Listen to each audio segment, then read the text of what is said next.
Hello my sweetest friends, how have you been.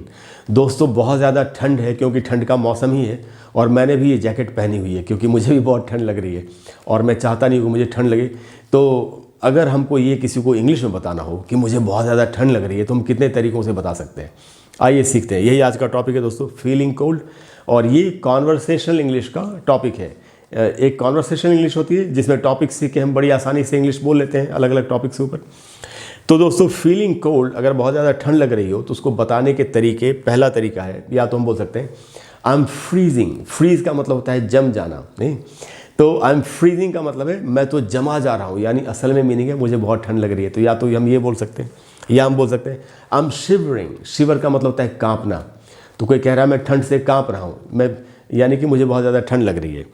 या किसी ने कहा आई एम गोइंग नम। देखिए, गो नम का मीनिंग होता है सुन्न पड़ जाना।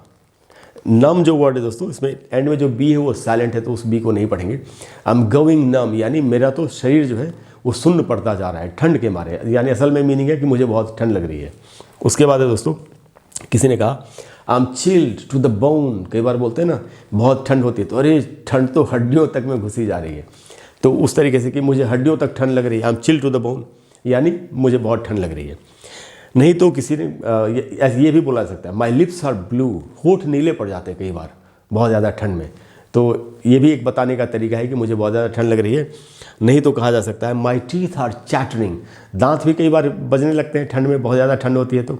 खास करके छोटे बच्चों को आपने देखा होगा, वो अपने आप को उतना कंट्रोल नहीं कर पाते तो उनके दांत बजते हैं। किसी के भी दांत बज सकते हैं, बचपन में ज़्यादा होता है ऐसा। और भी सेंटेंसेस दोस्तों उनको भी सीखते हैं। देखिए, और एक तो एकदम ही साधारण तरीका है कि भाई मुझे ठंड लग रही है, आई एम फीलिंग कोल्ड। ये बोल के भी हमारा काम चल सकता है।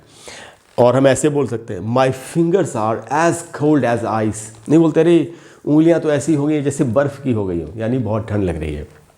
नहीं तो कहा जा सकता है दोस्तों इट्स कोल्ड एज आइस, कि अरे इतनी ठंड है कि लगता है चारों तरफ बर्फ़ ही बर्फ़ है।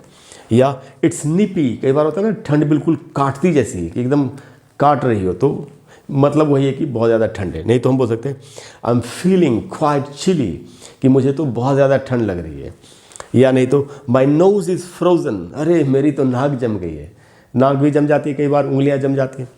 और नहीं तो कहा जा सकता है the air is biting cold. ऐसा लगता है हवा जैसे, इतनी ठंडी है हवा कि ऐसा लगता है जैसे काट रही हो। तो दोस्तों, ये सारे तरीके, ये सेंटेंसेस है ये बताने के लिए कि मुझे बहुत ज़्यादा ठंड लग रही है। अगर आपको ये भी सीखना हो कि मुझे बहुत ज़्यादा गर्मी लग रही है, इसको कैसे बोलेंगे, मेरे चैनल पर मेरी एक प्लेलिस्ट है, उसका नाम है इंग्लिश स्पीकिंग प्रैक्टिस। उस प्लेलिस्ट में आपको ऐसे ही जो कॉन्वर्सेशन के टॉपिक्स होते हैं उनके ऊपर वीडियोस मिलेंगे। तो अगर आप उनको देखें तो आप तरह तरह के टॉपिक्स के ऊपर बड़ी आसानी से उनको इंग्लिश में बोलना सीख जाएंगे और बड़ी आसानी से इंग्लिश को बोल सकते हैं। कोई भी अगर ऐसा टॉपिक है जिस पर आप चाहते हैं कि मैं आपके लिए एक वीडियो बना दूं, चाहे वो ग्रामर का हो, चाहे प्रोनाउंसिएशन का हो, चाहे कॉन्वर्सेशन का हो, कोई भी टॉपिक, तो आप नीचे कमेंट्स में लिख करके बताइए। Thank you very much for all your love and for all your support. I will see you in the next class. Bye bye.